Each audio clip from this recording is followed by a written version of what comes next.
To be alone is a scary thought for most people, but for a few, being alone is freedom, being alone means strength, and being alone is peace. When we enter prolonged periods of solitude, we discover some things about ourselves that we would never have discovered in the company of others. Many people tend to find that their true and authentic selves have been buried underneath the clutter of years worth of other people's beliefs, opinions, thoughts and projections. We may see that the self that we portray to the world is simply a facade that we created to win the approval and acceptance of others. And in doing that, we put ourselves in shackles and in chains.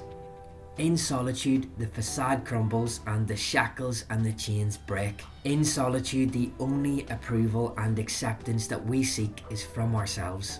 And with this, we're no longer slaves to the acceptance and the approval of others. We no longer feel the need to adjust ourselves to suit them. The freedom to be yourself, truly yourself, with absolutely no compromise is really a gift. When we spend enough time alone, there arises a necessity for self-reliance. We quickly realise that no one is coming to save us when we get ourselves into situations, and so we also quickly realise how to get ourselves out. Without being able to depend upon others for our safety and our comfort, we develop a new type of resilience, a personal resilience that enables us to get back on our feet every time we're knocked down without needing a hand up. Solitude will also bring us a certain type of freedom. Now, many people maintain unhealthy and toxic relationships simply out of the fear of being unable to cope alone. When we get comfortable in solitude, we detach from the need for unhealthy codependencies. Another thing that we need to consider is that many of us will never realise how much of our inner peace is stolen from the various interactions that we have with people on a day-to-day basis. We need to remember that everything in this universe is energy of some sort, and during our interactions we willingly exchange our energies with others. So it's important that we're not receiving and associating with energies that will harm or hinder us. In solitude, we develop the ability to recognise and identify those who bring harmful energies into our atmosphere.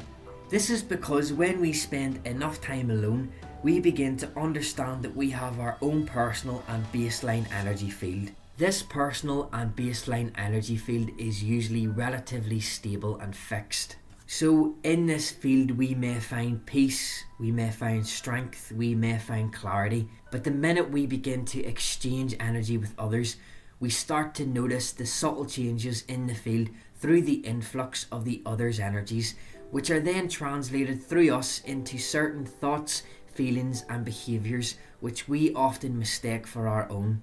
When we realise that a lot of the negative and hindering energy that we thought was our own actually comes from associations with people with the wrong type of energy, it makes solitude even more inviting.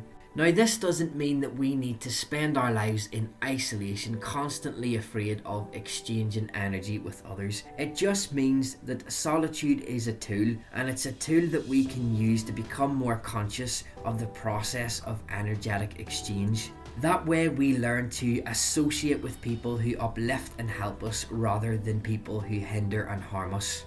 So we see that being alone is actually incredibly beneficial to us. We get to know who we truly are in the absence of the influence of others. We develop resilience and self-reliance and meet the challenges of life willingly with independence. And we learn just how precious energy really is. We strive to only exchange our energy with people that have a positive impact on our lives. And we finally realise that in solitude lies the ultimate freedom. A freedom that knows no dependencies or attachments. A freedom that brings true strength and resilience. And a freedom that brings undisturbed peace and clarity.